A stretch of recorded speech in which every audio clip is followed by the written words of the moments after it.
Now, on BBC Two, William Woollard introduces tonight's rally report. Hello and welcome to Chester at the end of the second day of the Lombard RAC, and at this halfway stage in the rally, the battle for the World Drivers' Championship is absolutely neck and neck. Last night, Juha Kankkunen was in the lead. Tonight, it's the Spanish driver, Carlos Sainz.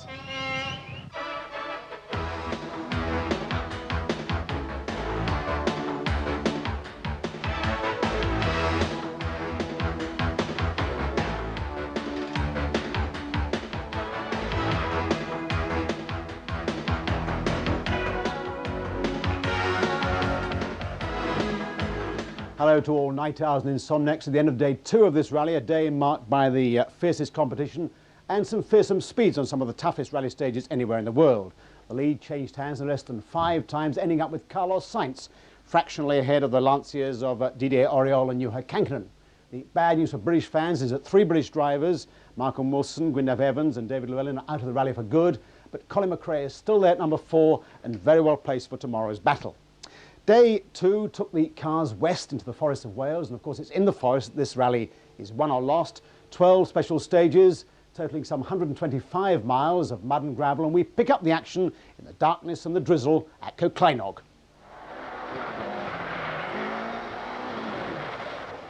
The Welsh forests are demanding at the best of times, but after heavy rain and in the dark, they become a nightmare. The overnight leader Kankkunen chose the path of caution rather than speed, but still managed to hang on to his number 1 position.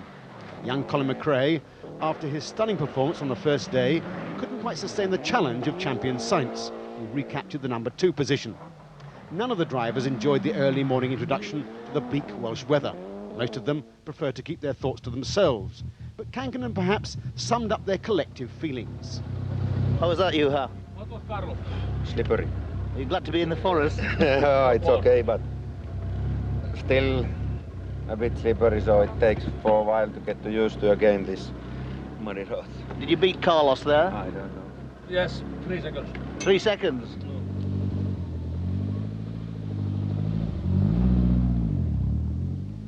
Well, after Coclainog, just 54 seconds separated the top 10 drivers.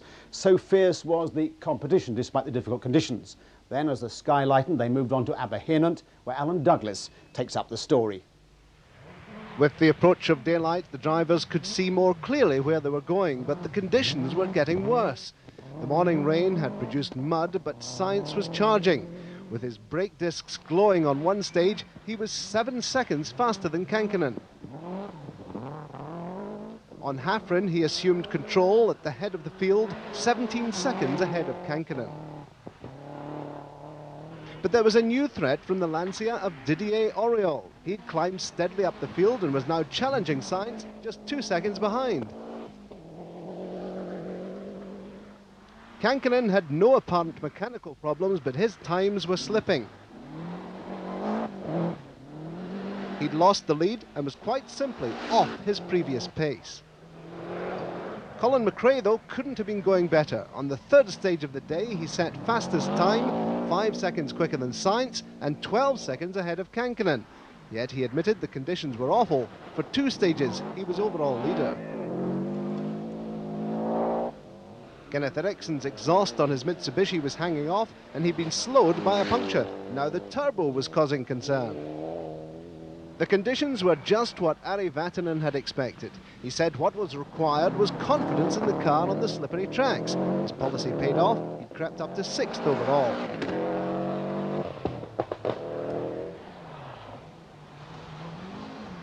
This is the twice world champion Mickey Biasion, making only his 2nd attempt on the RAC after 3rd place last year.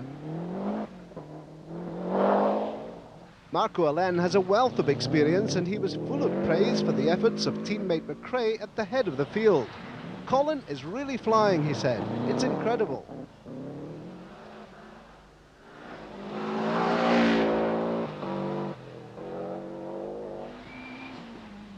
This is the former world champion Timo Salonen in the 4-wheel drive Mitsubishi.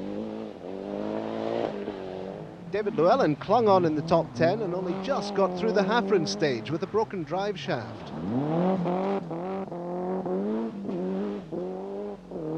And misfortune for the other British hopes. On home ground, Gwyndaf Evans had engine problems and was continuing to modify the Ford's bodywork. It was a bad day too for Malcolm Wilson. He stopped in the middle of half-run with seized transmission after a spin and was forced to retire. And this is his final moment in the RAC Rally, captured by our in-car camera. Left max long, continues over crest.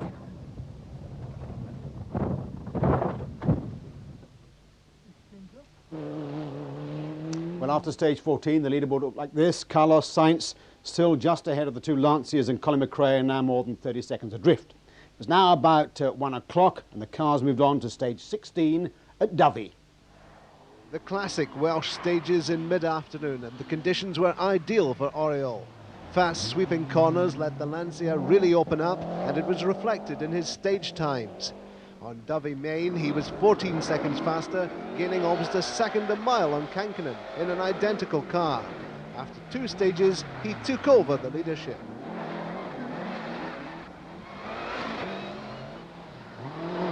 Carlos Sainz was annoyed at the 4th leadership change of the day. He'd found the conditions treacherous, but was happy with his tyre choice. Lying third, Kankkunen watched with interest the battle at the front. He consistently set second fastest times on the mid-afternoon stages. Colin McRae continued to have the drive of his life.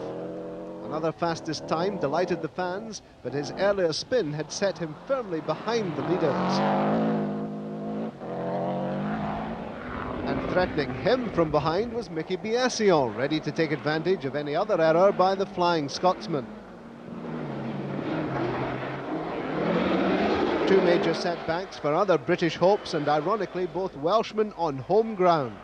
31-year-old Welsh farmer David Llewellyn saw his first RAC rally for Nissan end on the 16th stage after a fault in the main electrical cutout switch. The crew took half an hour to find the problem and retired over their time limit. And the popular bus driver Gwyndaf Evans suffered his 3rd crash of the day on the same stage shortly after the start.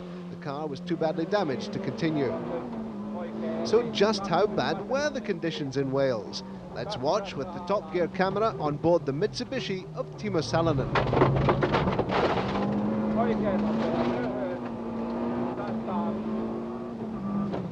Just outside the top 10, RAC regular Lasse Lampi was one of a host of Scandinavians chasing the honours. Another was Hannu Mikkola, the last man to win the event in successive years. He was lying 13th in the Mazda. Mark Duez of Belgium followed just over a minute later. And the young Finn, Tommi Mäkinen, had had his adventures. Punctures, a series of spins and continuing gearbox problems in the Mazda, but still 16th overall.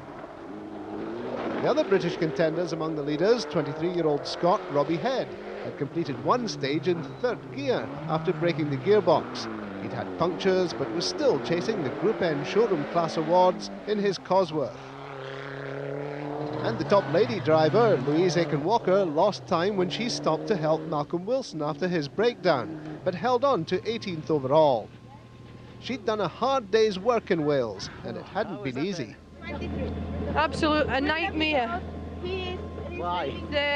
It's such a good stage. It's such a good stage to drive on, and you're going no problem. And then all of a sudden, just this grease will hit you on one corner and just cuts you out, you know. So, with half the day over, the leader changed hands yet again. Carlos Sainz was now squeezed in a real Lancia sandwich between Didier Auriol and Juha Kankkunen.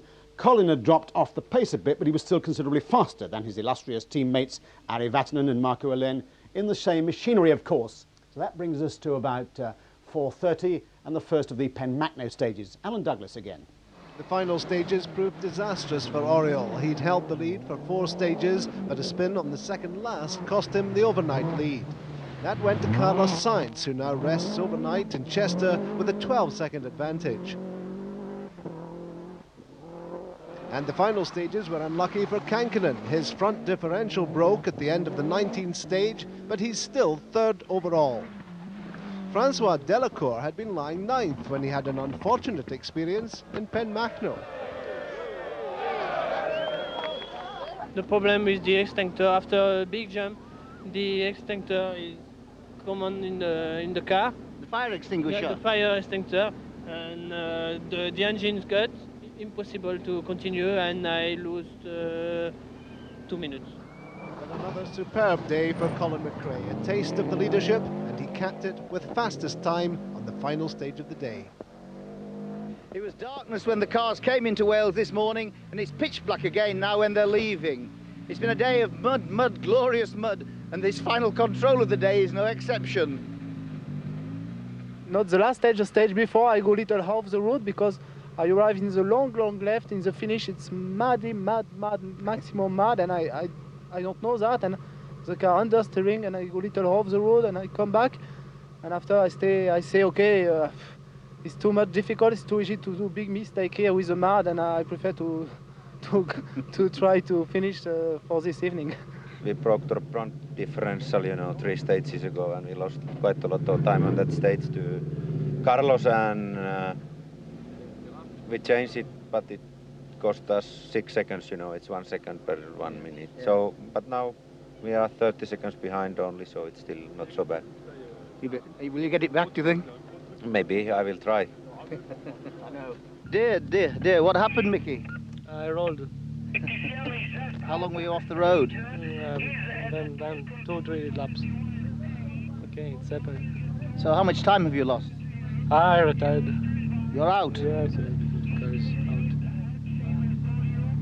out. Oh dear, very sorry to lose you.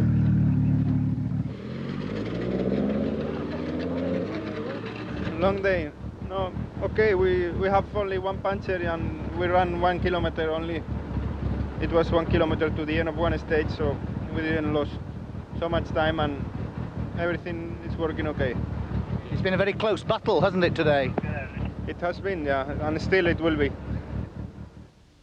So here's the leaderboard at the end of day 2. Just 32 seconds separates the top 3 drivers. Then Colin McRae, who I'm sure can't wait to be reseeded to 4th starter. But just look at those cars.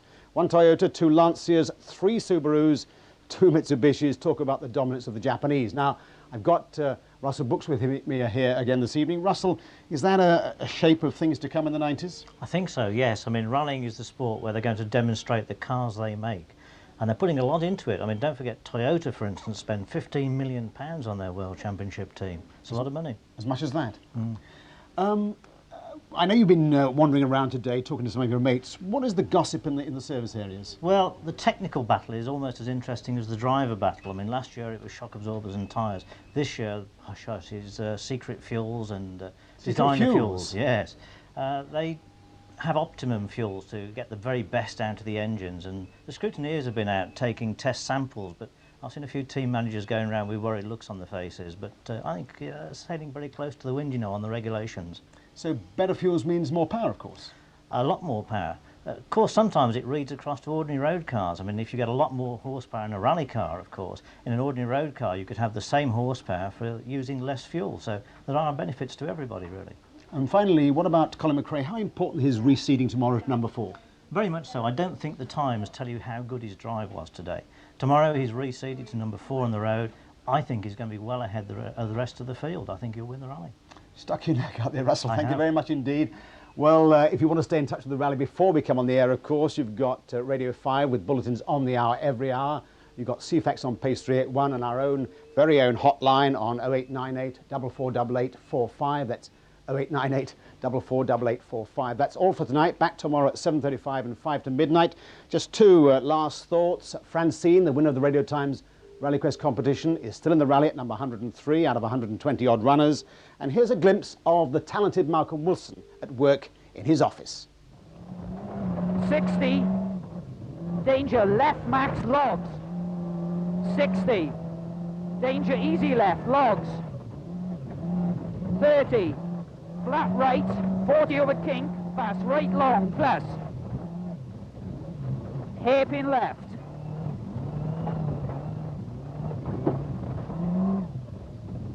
60 over crest. Flat right, 20. Flat left, 80. Flat right long, opens. Right max past junction. and flat left to flat right long over crest. 60, turn